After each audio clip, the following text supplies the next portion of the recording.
नमस्ते प्यारे विद्यार्थियों, आप सब कैसे हैं।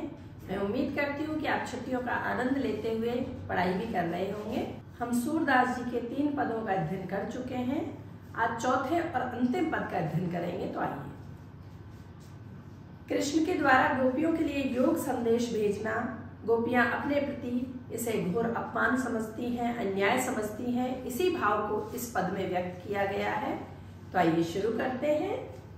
कुछ कठिन शब्द आएंगे, उन शब्दों के अर्थ में आपको बताती हूँ।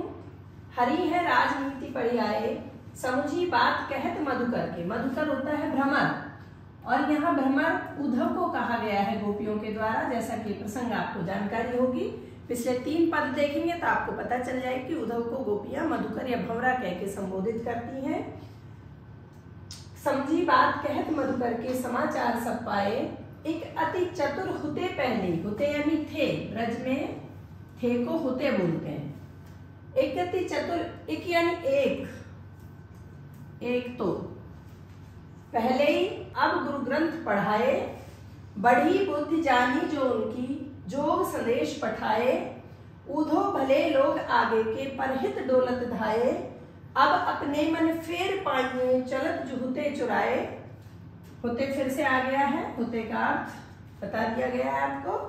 ते क्यों अनीति करे आपुन, जे और अनीति छुड़ाए, राग धर्म तो यही सूर जो प्रजा न जाहि सताए। आइए शुरू करते हैं इसका अर्थ। गोपियां आपस में चर्चा करती हैं। एक गोपी दूसरी गोपी से कहती कि हे सखी, मुझे तो ऐसा लगता है कि कृष्ण ने राजनीति पढ़ी है, क्योंकि उनका हमारे प्रति जो कपटपूर्ण व्यवहार है, हमारे लिए जो योग संदेश भेजा है, उससे पता चलता है कि उन्होंने राजनीति पढ़ ली है। समझी बात कहत मधुकर के, समाचार सब पाए। मधुकर की बातों को सुनकर, अर्थात उद्धव की बातों को सुनकर हमें सब समझ में आ गया है, सब समाचार मिल गए। यानी कृष्ण का ज्ञान कितना बढ़ गया है, तो उन्होंने राजनीति पढ़ ली है, इस बात का पता हमें मधुकर की बातों से चल रहा है। एक अति चतुर हुते पहले, कृष्ण की विशेषताएं बताती हैं गोपियां कि एक तो पहले से ही बहुत चतुर थे, अब गुरु ग्रंथ पढ़ाए, और अब उन्होंने राजनीति और पढ़ ली है। यानी तो पहले से ही चतुर थे, अब चतुराई वाले ग्रंथ और पढ़ लिए हैं, तो और अधिक चालाक और अधिक चतुर हो गए हैं। बड़ी बुद्धि जानी जो उनकी, जोग संदेश पठाई। गोपियां कहती हैं कि उनकी बुद्धि बढ़ गई है। ये बात हमने कैसे जानी, हमें कैसे पता चली कि उन्होंने हमारे लिए योग का संदेश भेजा है।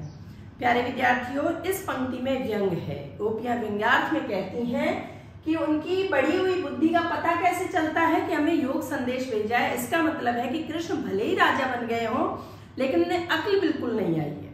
यदि उनकी बुद्धि बढ़ जाती, उनमें थोड़ी अक्ल होती, तो हम कोमल अंग वाली स्त्रियों के लिए वो योग का कठोर संदेश कैसे भेज सकते थे। उन्होंने इस बात का ख्याल नहीं रखा कि हम कोमलांगी स्त्रियां हैं, और हमारे लिए इतना कठोर तप या तपस्या का संदेश उन्होंने भेजा है। इससे पता चलता है कि उनकी बुद्धि बिल्कुल नहीं बढ़ी है, बिल्कुल अक्ल नहीं आई है। उधो भले लोग आगे के, परहित डोलत धाये। फिर गोपियां उद्धव पर व्यंग्य करते हुए कहती है कि उद्धव पहले के लोग बड़े भले होते थे। आगे के से तात्पर्य आगे से नहीं है, पास्ट, अतीत से, पहले के लोगों से है कि पहले के लोग दूसरे की भलाई के लिए भागते फिरते थे। यानी उद्धव पर व्यंग्य किया गया है कि पहले तो ऐसे लोग होते थे जो दूसरे की भलाई के लिए इधर उधर भागते घूमते फिरते थे, और एक आज के सज्जन पुरुष ये उद्धव जी हैं, जो हमारे लिए यानी हमें सताने के लिए, हमें परेशान करने के लिए, परहित दूसरे के हित के लिए, हमारा हित समझ करके हमें परेशान करने के लिए यहाँ भाग कर आए हैं। तो इसमें उद्धव पर व्यंग्य है कि पहले के लोग तो इतने भले होते थे कि वास्तव में लोगों की भलाई के लिए घूमते फिरते थे, और अब के लोग अर्थात उद्धव जैसे लोग ऐसे हैं जो दूसरों की भलाई, एक तरह से भलाई नहीं है व्यंग्य में, यहाँ बुराई है, उनका नुकसान है, उसके लिए भागते डोल रहे हैं, भागते घूम रहे हैं। अब अपने मन फेर पाइए, चलत जुहुते चुराए। फिर गोपियां कहती हैं कि कृष्ण की बुद्धि बढ़ गई है, उन्होंने राजनीति पढ़ ली है, वो अब राजा बन गए हैं, हमें इससे कोई मतलब नहीं है, हमें तो अपना वो मन फिर से चाहिए जो वो जाते समय चुरा कर ले गए थे। यानी ऐसे कपटी व्यक्ति से हमें कोई व्यवहार नहीं रखना है, हमें अपना मन वापस चाहिए। ते क्यों अनीति करे आपुन, जे और अनीति छुड़ाए। गोपियां आगे कहती हैं कि वे अपनों पर ही क्यों अन्याय कर रहे हैं, जो दूसरों को, और यानी अलग दूसरे लोगों को भी अनीति से छुड़ाते थे यानी अन्याय से बचाते थे, वे अपनों पर ही अनीति कर रहे हैं। तो अपनों पर अनीति करने वाला, अपनों पर अन्याय करने वाला व्यक्ति, उससे हम कोई संपर्क नहीं रखेंगे, इसलिए हम अपना मन, अपना दिल वापस चाहिए। राज धर्म तो यही सूर जो प्रजा न जाहि सताए।